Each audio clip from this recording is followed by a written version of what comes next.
네, 오늘 우리 말씀 함께 나누도록 하겠습니다. 오늘 큐티 하셨나요? 아니요. 네, 5월 1일이다 빨간 날이다 보니까 큐티를 쉬실 수 있어서 오늘은요 룻기예요. 시편 말씀이 끝나고 룻기 1장부터 시작되는 말씀인데 오늘 본문은 내일 본문이거든요. 그래서 룻기 1장 15절에서 22절 우리 함께 룻기 1장을 같이 바라보면서 하나님의 은혜를 우리 함께 누리고 또한 전하고 나누는 믿음의 자녀들이 되길 간절히 소망합니다. 제가 먼저 룻기 먼저 읽을게요. 나오미가 또 이르되 보라 내 동서의 백성과 그의 신들에게로 돌아가니리 너도 그의 동서를 따라 돌아가라 하니 이르되 내가 어머니를 떠나며 어머니를 가지 말고 돌아가라 강건하지 마옵소서. 어머니께서 가시는 곳에 나도 가고 어머니께서 머무시는 곳에 나도 머물겠나이다. 어머니의 백성이 나의 백성이 되고 어머니의 하나님이 나의 하나님이 되시리니 어머니께서 죽으시는 곳에서 나도 죽어 거기에 묻힐 것이라. 만일 내가 죽는 일 외에 어머니를 떠나면 여호와께서 내게 벌을 내리시고 더 내리시기를 원하나이다 하는지라. 나오미가 룻이 자기와 함께 가기로 굳게 결심하면 보고 그에게 말하기를 듣지니라. 이에 두 사람이 베들레헴까지 갔더라.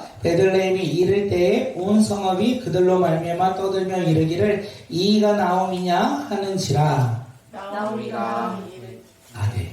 나오미가 그들에게 이르되 나를 나오미라 부르지 말고 나를 마라라 부르라. 이는 전는 자가 나를 심히 괴롭게 하셨음이니라. 내가 풍족하게 나갔더니 여호와께서 내게 비어 돌아오게 하셨느니라. 여호와께서 나를 징벌하셨고 전능자가 나를 괴롭게 하셨거늘 너희가 어찌 나를 나오미라 부르느냐 하니라. 나오미가 모압 지방에서 그의 며느리 모압 여인 룻과 함께 돌아왔는데 그들이 보리 추수 시작할 때 베들레헴에 이르렀더라. 아멘. 예. 오늘 말씀의 제목은 무엇일까요? 노란 손수건 아니네요. 네, 노란 손수건 아니고 노란 화살표예요. 오늘 말씀의 제목은요, 노란 화살표. 잊지 않으시면 돼요. 오늘 말씀을 통해서 우리 마음새에 하나 새기면 돼요. 무엇을 새긴다? 노란 화살표. 근데 우리가 새겨야 할 노란 화살표가 뭐냐면, 혹시 스페인에 가신 분 있을까요? 나 스페인에 좀 갔었다. 네, 스페인. 산티아고 순례길을 내가 걸어봤다. 네, 산티아고 순례길 수백 킬로 정도 거리는 그 거리에 특별한 것이 있다고 해요. 예, 산티아고 순례길에 특별한 것이 하나 있다고 합니다. 그것이 뭔지 아십니까? 길거리에 그리고 바닥에 담벼락에 그려진 노란 화살표가 있대요. 그래서 제가 인터넷에 찾아보니까 이렇게 곳곳마다 노란 화살표가 있는 거예요. 예, 소설 가운데 노란 화살표 방향으로 걸었다라는 소설이 있습니다. 작가는 40일 동안 이 산티아고 순례길을 걸어가면서 내비도 없이 지도도 없이 목적지까지 걸어갈 수 있었어요. 왜요? 무엇을 보고 걸어가니까? 어떤 화살표? 노란 화살표만 보고 걸어가면 비록 40일이 지날지라도 내 삶의 방향이 잘못되지 않는다라는 거예요. 나는 목적지까지 갈 수 있대요. 산티아고 순례길은요, 내비가 없어도 지도가 없어도 갈 수 있대요. 무엇을 따라가면요? 노란 화살표만 따라가면 목적지까지 갈 수 있다는 거예요. 이 노란 화살표는요, 단순히 방향을 알려주는 것에 멈추지 않는 거예요. 내가 노란 화살표를 바라보며 걸어가면 방향도 알려주지만 그 방향을 바라보며 내가 잘 가고 있어요? 못 가고 있어요? 잘 가고 있어요. 노란 화살표가 계속 보이면 나는 올바른 길로 가고 있어요? 잘못된 길을 가고 있어요? 올바른 길을 가고 있어요. 그 노란 화살표가 이야기하는 거예요. 야, 잘 가고 있어. 30일 됐지? 잘 가고 있어. 그 길로 조금만 걸어가면 안전에 목적지에 도착할 수 있을 거야.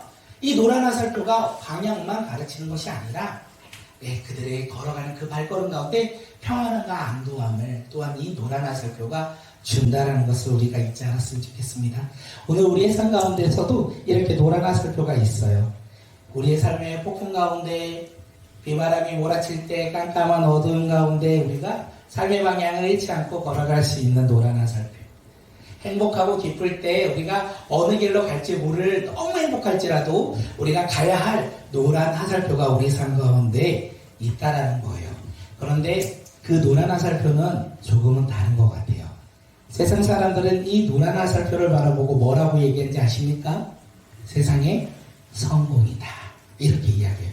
내가 세상의 성공을 바라보며 이 노란 화살표를 쫓아가다 보면 무엇을 된다? 내 삶에 평안함이 있을 거다. 내 삶에 행복이 있을 거다. 어떤 사람은요, 돈을 바라봐요. 돈만 바라보는 것이 아니라 명예도 바라봐요. 그리고 결혼하신 분들은 누구를 바라봐요? 자녀의 성공을 또한 바라보며, 야, 그들의 삶의 성공이 내 삶에 무엇이다? 노란 화살표다. 나에게 평안함을 주고 나에게 기쁨을 주는 그 삶을 살아간다. 이렇게 이야기해요. 예. 근데 우리는 그 사람들하고 조금 다르잖아요. 우리는 누구를 믿죠? 예. 누구를 믿죠? 하나님. 아니요. 누구를 믿죠? 예수님. 아니에요. 하나님도 믿는데 누구를 믿죠? 예수님을 믿어요. 그래서 우리의 노란 화살표는 세상의 노란 화살표랑 조금은 달라요. 예수 그리스도를 믿는 우리의 삶 가운데 노란 화살표는 하나님의 말씀이라는 것을 우리가 잊지 않길 간절히 소망합니다. 육신으로 오신 예수 그리스도가 우리 삶의 노란 화살표라는 것을 잊지 않았으면 좋겠어요. 그래서 우리 삶에 걸어갈 때 안전한 안내판이 있어요. 안내판이 무엇이라고요? 하나님의 말씀이라는 거. 그 말씀을 쫓아 살아가면 우리의 삶에 의미가 있다 없다? 그 의미가 있다라는 거예요. 그래서 우리는 무엇을 쫓아 살아가야 된다? 노란 화살표를 쫓아 살아가야 되는데 내 삶의 성공과 풍요와 누림을 쫓아 살아간다 아니다. 그렇게 살아가고 싶다. 하지만 말씀에는 그렇게 살아가면 안 된다. 우리의 노란 화살표는 하나님의 말씀이라는 것을 우리가 잊지 않았으면 좋겠습니다. 그래서 우리의 삶 가운데 곳곳에 노란 화살표들이 있을 거예요. 우리의 삶 속에서 살아가다 보면 노란 화살표가 있어요. 그것이 무엇이라고요? 하나님의 말씀이라는 거예요. 하나님의 말씀을 보며 따라가다 보면 하나님께서 주시는 소망을 우리가 누리며 살아갈 거예요. 우리가 잘못된 길을 걸어갈지라도 노란 화살표를 바라본다면 다시 우리의 삶의 목적지 하나님을 믿는 그 믿음의 길로 우리를 어떻게 해요? 인도하신다라는 거. 우리 삶의 노란 화살표는 뭐라고요? 하나님의 말씀. 네, 하나님의 말씀. 예, 센티아고의 노란 화살표는 뭐라고요? 안내판. 목적지까지 가는 안내판. 우리 삶 가운데 우리의 인생의 노란 화살표는 뭐라고요? 하나님의 말씀이라는 것을 우리가 잊지 않았으면 좋겠어요. 마음에 새기세요. 무엇을 새기냐면 내 삶에는 노란 화살표가 있다. 무엇이요? 하나님의 말씀이라는 거. 예, 잊지 않았으면 좋겠습니다. 오늘 성경 가운데 노란 화살표를 따라가는데 잘못된 노란 화살표를 따라가는 한 가정이 나와요. 예, 아시나요? 노란 화살표를 따라가는데 잘못된 거짓된 노란 화살표, 하나님의 말씀이 아니라 하나님의 말씀이 아닌 노란 화살표를 따라가는 한 가족이 나옵니다. 그 가족의 주인공이죠. 엘리멜렉과 나오미 가족이 거짓된 잘못된 노란 화살표를 따라가요. 그들이 왜 그 길을 따라가냐면 그들이 살고 있는 유다 베들레헴에 문제가 생겨요. 어떤 문제가 생겨요? 예, 맞아요. 오늘 우리가 읽지 않았지만 앞절에서 보면 기근이 흉년이 들었다라고 이야기해요. 기근이 들고 흉년이 들다 보니까 먹을 게 있어요, 없어요? 없어요. 물 마실 게 풍족해요, 풍족하지 않아요? 풍족하지 않아요. 그런데 눈을 달리 저 먼 지역을 바라보니까 야, 우리는 비도 안 오는데 저 지역은 비가 오네. 야, 우리는 기근으로 먹을 게 없는데 저 지역은 먹을 게 많네. 그 땅의 이름은 모압 땅이었어요. 그래서 이 엘리멜렉이 그 모압 땅을 봤어요. 그리고 가야 되겠다. 어디에 가야 되겠다? 모압 땅으로 가야 되겠다. 왜요? 거기에 뭐가 있다고요? 기근으로부터 벗어날 수 있는 풍요가 있다라는 거예요. 그거 봤어요. 저기 가면 풍요하겠다. 저기 가면 먹을 게 많겠다. 저기 가면 돈을 벌 수 있겠다. 야, 그러면 우리 가족이 어떻게 해야 된다? 야, 하나님의 약속의 땅이 베들레헴을 떠나 어디로 가자? 모압 땅으로 가자. 이민 가자. 이렇게 얘기하는 거예요. 그들이 노란 화살표를 본 거예요. 어떤 걸로요? 세상의 풍요를 본 거예요. 그 세상의 풍요를 바라보면 그 노란 화살표가 우리를 인도한다라고 생각한 거예요. 그래서 그들이 어떻게 합니까? 약속의 땅을 떠나요. 근데 이게 창세기 12장에 보면 똑같은 이야기가 나와요. 아브라함이 기근에 이스라엘에서 살아갈 때 그러죠. 가나안 땅에서 살아갈 때 뭐가 와요? 기근이 임해요. 기근이 임하니까 먹을 게 있어요, 없어요? 없어요. 야, 저 땅을 바라보니까 저 아래쪽 지역을 바라보니까 우리는 기근이 있는데 거기는 풍요가 있어요. 우리는 물이 없는데 거기는 큰 물들이 많아요. 그래서 어떻게 해요? 가자. 풍요를 쫓아 가자. 그 땅으로 간 땅이 어디다? 이집트였다는 거예요. 하나님의 약속의 땅을 떠나 이집트로 내려갑니다. 예, 그래서 아브라함은 풍요를 쫓아 노란아설표를 이집트를 향하여 갔는데 문제가 생겨요. 풍요가 있는 것이 아니라 전혀 다른 상황들이 생겨요. 자신들이 겪어보지 못했던 고난과 환난과 두려움 가운데 놓이는 상황 가운데 그가 겪었다는 거예요. 지금 엘리멜렉과 아브라함은요, 선택을 했는데 노란아설표를 쫓아갔는데 선택의 기준이 뭐였어요? 네, 환경이었어요. 바라봄이었어요. 풍요였어요. 기분으로부터 벗어나는 풍요를 이야기하는 거예요. 그들은 하나님께 기도했습니까? 하나님의 약속의 땅을 살아가는 그들이 저 모압 땅을 바라보고 이집트 땅을 바라보며 하나님께 기도했습니까? 기도하지 않았어요. 그러니까 보이는 노란 화살표 풍요를 보며 그들이 따라갔다라는 거예요. 그래서 그 풍요는, 그 노란 화살표는 가짜다라고 이야기하는 거예요. 가짜 노란 화살표를 보고 그들이 떠나갔다라고 이야기합니다. 행복과 풍요를 쫓아 그들이 떠나간 그 길 가운데 무엇이 있었다? 절망과 좌절만이 있었다라는 것을 이야기해요. 우리가 오늘 읽지는 않았지만 룻기 1장 3절에서 나오미의 남편이 죽어요. 이민을 갔는데 풍요롭게 잘 살려고 갔는데 가자마자는 아니겠지만 가서 누가 죽어요? 남편이 죽어요. 그리고 그 모압 땅에서 10년을 살다가 아들들이 있었는데요. 10년을 살다 보니 그 아들들이 어떻게 돼요? 죽어요. 1장 5절에서 그 아들 이 말론과 기론마저 죽었다 성경은 이야기해요. 그리고 6절에서 또 다른 소식을 들어요. 야, 주님께서 이스라엘 가운데 무엇을 주셨다? 풍요를 주셨다.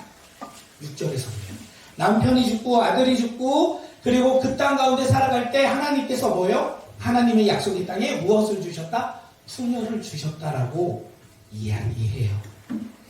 예, 나오미의 가정은요, 예, 세상의 풍요를 쫓아 나왔어요. 노란 화살표를 쫓아 나온 거예요. 자신들이 설정한 풍요라는 세상의 기준의 노란 화살표를 쫓아 나왔어요. 시간이 지납니다. 어떻게 될까요? 그 노란 화살표는요, 목적지를 향하여 가는데 그 목적지가 어디예요? 절망과 좌절이었다는 거예요. 남편이 죽고 아들마저 모두 죽는 상 가운데 나온다.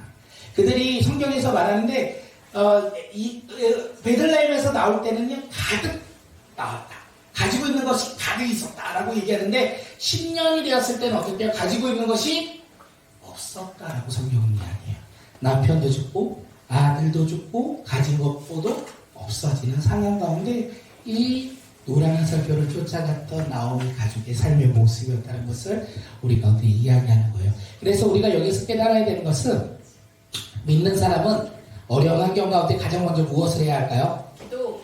네, 물어야 돼요. 노란 화살표를 바라보며 나아가야 되는데 하나님의 말씀에 우리가 기도하며 순종하며 살아가야 된다는 거예요. 왜냐하면 하나님께서 나보다 나를 더 잘 알고 계시기에 우리가 그 믿음으로 살아가는 거예요. 하나님, 이 삶에 어려움이 있습니다. 나의 삶 가운데 어떻게 하며 살아가야 할까요? 하나님의 말씀이 노란 화살표를 바라보며 우리가 쫓아가며 살아가는 주의 자녀들이 되길 간절히 소망합니다. 하나님의 노란 화살표 말씀에 따라 살아갈 때 우리의 삶의 목적지는요, 소망의 자리라는 거예요. 하나님 나라 가운데 소망을 주는 그 자리로 우리는 나아갈 거라는 것을 오늘 본문은 우리에게 이야기하는 거예요. 그래서 우리가 결단해야 돼요. 항상 하나님, 내 상황과 환경은 어려울 때, 시험이라는 두려움이 있을 때 어떻게 해요? 이겨낼 수 있는 방법을 사람들을 바라보는 사람들이 아니라 하나님께 기도하며 하나님이 우리 가운데 주시는 노란 화살표, 하나님의 말씀을 붙잡고 그 길 가운데 순종하며 따르는 주의 자녀들이 되길 간절히 소망합니다. 예, 나오미의 삶은 모든 것을 잃어버린 삶이 되었어요. 예, 그리고 이제 다시 돌아가려고 해요. 모든 것을 잃어버렸기에 돌아가려고 하는데 어디로 돌아갑니까? 자신이 떠난 곳으로 돌아가려고 해요. 어디를 떠났죠? 베들레헴을 떠났죠. 그래서 아까는 베들레헴에서 모압으로 왔다면 이제 모압에서 다시 베들레헴으로 떠나려고 합니다. 그러면 아들들이 있었어요. 그러면 지금 누가 둘이 있을까요? 며느리 둘이 있었어요. 그래서 우르바와 노색의 며느리들에게 이야기해요. 나를 따라오지 말고 얘 친정으로 돌아가라. 너희들은 너희의 삶으로 다시 돌아가라.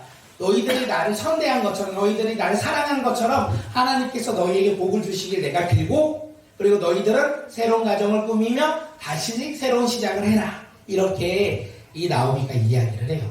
그 이야기를 들은 이 두 며느리가 오케이 우리는 떠나겠습니다 이렇게 했을까요? 아 맞아요. 아니요. 우리는 떠나지 않을 거예요. 같이 갈게요. 그러니까 나오미가 다시 한번 이야기해요. 고향으로 돌아가라. 나와 함께 하지 말고 너희들 고향으로 돌아가라. 왜 나와 함께 하지 않아야 되냐면 주님께서 주님의 손으로 나를 치셨다. 나의 모든 것이 나는 더 이상 가진 것이 없는 자. 주님께서 나의 모든 것을 빼앗김으로 말미암아 나는 더 이상 이 며느리들에게 도움을 준다 안 준다? 줄 수 없는 사람이 되었다. 나는 너희들에게 도움을 줄 수 없는 사람이 되었고 너희들이 나와 함께 한다면 너희들의 인생에 헛된 시간을 보내는 거야. 그래서 너희들은 너희들의 고향으로 떠나가라 이렇게 이야기해요. 그래서 며느리 오르바가 오케이 떠나요. 그 나오미 이야기를 듣고 떠납니다. 그리고 룻은요 흔들리지 않고 나오미 곁에 더 붙었다. 세번역에서는 그렇게 이야기해요. 저렇게 더 붙은 것 같아요. 저 둘이 붙어있는 것처럼 더 붙었어. 그리고 룻이 이야기해요. 뭐라고 이야기하냐면 우리 16장 한번 읽어볼게요. 우리 함께 읽겠습니다. 시작. 룻이 이르되 내게 어머니를 따르며 어머니를 따르지 말고 돌아가라 강권하지 마옵소서. 어머니께서 가시는 곳에 나도 가고 어머니께서 머무시는 곳에서 나도 머물리나이다. 어머니의 백성이 나의 백성이 되고 어머니의 하나님이 나의 하나님이 되시리니. 네, 룻이 이렇게 고백해요. 룻의 화살표가 바뀌었어요. 룻의 화살표가 바뀌었어요. 어떻게 해요? 어머니가 계시는 곳, 어머니가 머무르시고 내가 가는 길입니다. 어머니의 백성이 내 백성이 되고 어머니의 하나님이 나의 하나님이 됩니다. 룻은요 모압 사람이었겠죠. 이방 민족이었겠죠. 이방 여인이었겠죠. 그는 이 마지막 순간에 무엇을 선택합니까? 눈에 보이는 것을 선택하지 않았다는 것을 알아요. 그는 나오미가 믿는 여호와 하나님을 선택한 거예요. 나오미가 믿는 여호와 하나님이 룻의 노란 화살표가 되는 그 순간이 1장 16절이었다는 것을 우리 이야기해요. 룻이 이렇게 믿음의 사람으로 하나님의 자녀로 변화된 거예요. 이 고백을 통해서 변화됐는데 하나님의 자녀가 된 이유 아세요? 친구들? 룻이 왜 하나님의 백성이 되었을까요? 따랐어요. 나오미의 누구의 하나님? 아니요, 여호와의 하나님. 오늘 보고요. 룻이 하나님의 백성이 된 것은요, 율법을 따라서도 아니에요. 전통을 따라서도 아니에요. 하나님의 약속을 믿고 신뢰함으로 그 길을 따라서도 아니에요. 룻이 하나님의 백성이 된 것은 이 고백을 통하여 우리가 알 수 있는 것은 자신의 모든 것을 내려놓는 거예요. 자신의 것을 내려놓고 이제 자기는 자기의 삶의 주인은 누구다? 하나님이라고 고백한 거예요. 하나님이 나의 삶의 주인이다. 하나님이 나의 삶의 주인이라. 하나님이 내 삶의 노란 화살표다 라고 고백함으로 말미암아 그녀가 하나님의 백성이 되었다는 것을 우리가 알 수 있어요. 오늘 우리가 하나님의 백성이 되는 이유 무엇입니까? 율법을 따라서 전통을 따라서 또한 예배를 이 시간 드리고 있다고 해서 하나님의 자녀가 되는 것일까요? 아니겠죠. 하나님의 자녀가 되는 것은 무엇이냐면 나의 것을 내려놓는 거예요. 그리고 누구를 믿는 거죠? 예수 그리스도를 믿는 거예요. 예수 그리스도가 내 삶의 주인이라고 고백할 때 우리는 어떤 사람? 하나님의 자녀가 되어 하나님 나라 가운데 소망을 가지고 살아가는 삶으로 우리가 변화되면 우리는 누구의 자녀? 하나님의 자녀라는 거예요. 엄마 따라 아빠 따라 오늘 이 시간 이 자리에 나왔다고 하나님의 자녀가 되는 것이 아니에요. 나의 것을 내려놓고 하나님을 고백할 때 나의 것을 내려놓고 예수 그리스도를 믿는다라고 고백할 때 그 믿음으로 말미암아 우리는 하나님의 자녀가 된다는 것을 우리가 잊지 않았으면 좋겠습니다. 오카라 목사님께서 제자 훈련을 할 때마다 이 말씀을 조금 얘기하세요. 16절 우리 다시 한번 읽을 텐데 우리 지났어요. 다시 한번 우리 함께 읽을게요. 시작. 룻이 이르되 내게 어머니를 떠나라 어머니를 따르지 말고 돌아가라 강권하지 마옵소서. 어머니께서 가시는 곳에 나도 가고 어머니께서 머무시는 곳에서 나도 머물리나이다. 어머니의 백성이 나의 백성이 되고 어머님의 하나님이 나의 하나님이 되시리라. 오카라 목사님께서 제자훈련 가운데 이 말씀을 가지고 변형을 좀 시키세요. 가로는 내 이름을 넣으면 되고요. 그렇게 읽으면 돼요. 가로는 내 이름을, 각자 이름을 넣으시고요. 우리 함께 읽을게요. 시작. 홍영이가 이르되 홍영이에게 예수님을 떠나며 예수님을 따르지 말고 돌아가라 강건 아끼지 마옵소서. 예수님께서 가시는 길에 홍영이도 가고 예수님께서 머무는 곳에서 홍영이도 머물겠나이다. 예수님의 백성이 홍영이의 백성이 되고 예수님의 하나님이 홍영이의 하나님이 되시니라. 어머니를 예수님으로 바꾸고 룻을 우리로 바꾸면 우리의 믿음의 고백, 제자로서 우리가 어떻게 살아가야 하는지 우리의 신앙을 가르쳐주는 이야기가 아닐까 생각합니다. 이것이 우리의 노란 화살표가 되었으면 좋겠어요. 룻기 1장 16절이 우리 삶의 노란 화살표가 되어서 하나님 말씀 가운데 순종하며 따르는 주의 자녀들이 되길 간절히 소망합니다. 이제 나오미와 룻은요 떠났어요. 어디로 떠났다고요? 베들레헴으로 떠났어요. 그리고 베들레헴에 도착을 합니다. 10년이 지난 후에 간 거예요. 누가 먼저 죽었다? 남편이 죽었다. 그리고 누가 죽었다? 아들도 죽었다. 그리고 가지고 온 것이 있다 없다? 가지고 온 것이 없다. 이 10년을요 나오미가 어떻게 고백하냐면 21절 상반절에 이렇게 고백해요. 우리 함께 21절 다 함께 읽게요. 시작. 나는 가득 찬 채로 이곳을 떠났습니다. 그러나 주님께서는 나를 텅 비워서 돌아오게 하셨습니다. 분명 노란 화살표를 보고 떠났잖아요. 풍요라는 노란 화살표를 보고 떠났는데 돌아오니까 뭐라고 고백합니까? 내가 가득 찬 채로 이곳을 떠났는데 빈 채로 돌아왔다라고 이야기를 해요. 어때요? 이런 인생 성공한 인생일까요? 성공한 인생처럼 보이십니까? 아니겠죠. 가득 찬 걸로 떠났는데 빈손으로 돌아왔으니 어떻게 성공한 인생이라고 이야기합니까? 우리는 이런 인생을 가리켜 실패한 인생이라고 얘기해요. 성공한 인생이 아닌 실패한 인생이 나오미의 10년의 삶. 그들이 거짓 노란 화살표를 쫓아갔던 삶의 모습이 아니할까 생각되어집니다.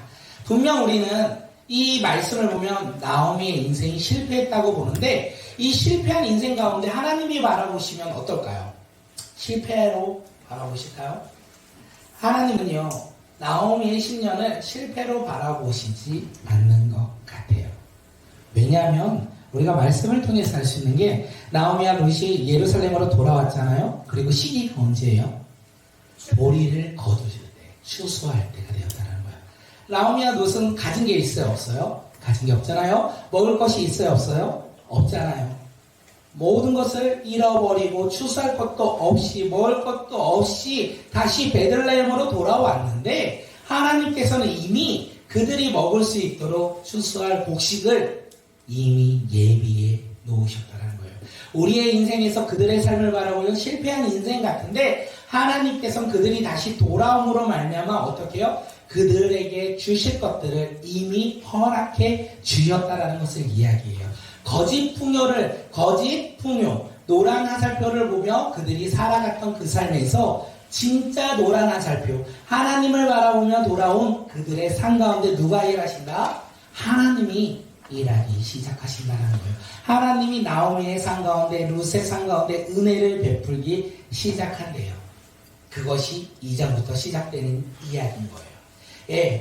그 가정은 거짓된 노란 화살표를 쫓아 살아갔는데 그래서 절망 가운데 아무것도 가진 것이 없은 상황 가운데 다시 돌아왔는데 하나님께서 그들 가운데 돌아옴으로 인하여 진짜 노란 화살표 하나님께서 하나님의 말씀으로 그들을 어떻게 해요? 인도하신다라는 거예요.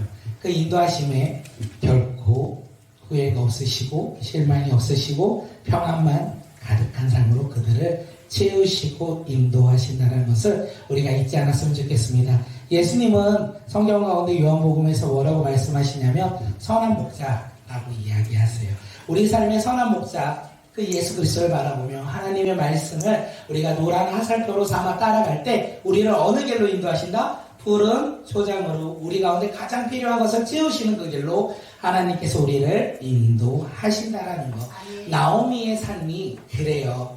1장에서는 풍요라는 먹을 것이라는 노란 화살표, 세상의 것이라는 노란 화살표를 쫓아 살아갈 때 그들의 삶은 절망 가운데 있었는데 그들이 다시 돌아옴으로 인하여 하나님께 다시 돌아옴으로 인하여 그들이 하나님을 바라보는 노란 화살표를 바라봄으로 인하여 하나님의 은혜가 시작되었고 하나님의 새로운 계획이 시작되었다는 것을 우리에게 이야기해요. 우리의 삶 가운데 그 화살표가 있었으면 좋겠어요. 아니죠. 그 화살표는 우리 가운데 있다 없다? 있다. 있어요. 그런데 그게 무엇이냐가 중요한 것 같아요. 나의 삶의 노란 화살표가 세상의 성공이냐, 세상의 누림이냐, 세상의 기쁨이냐, 아니면 하나님의 말씀이냐. 이것이 우리 가운데 다른 것 같아요. 나오기는 이야기예요. 거짓된 것을 쫓아 내가 모든 것을 잃어버렸지만 하나님을 쫓아 다시 돌아온 그 길 가운데 하나님의 은혜가 시작되었다. 오늘 우리의 삶 가운데 하나님의 은혜가 다시 시작되기를 간절히 소망합니다. 우리 삶 가운데 하나님의 그 은혜의 그 시작이 하나님의 말씀을 쫓아 나아가는 오늘 이 시간이 되길 간절히 소망합니다.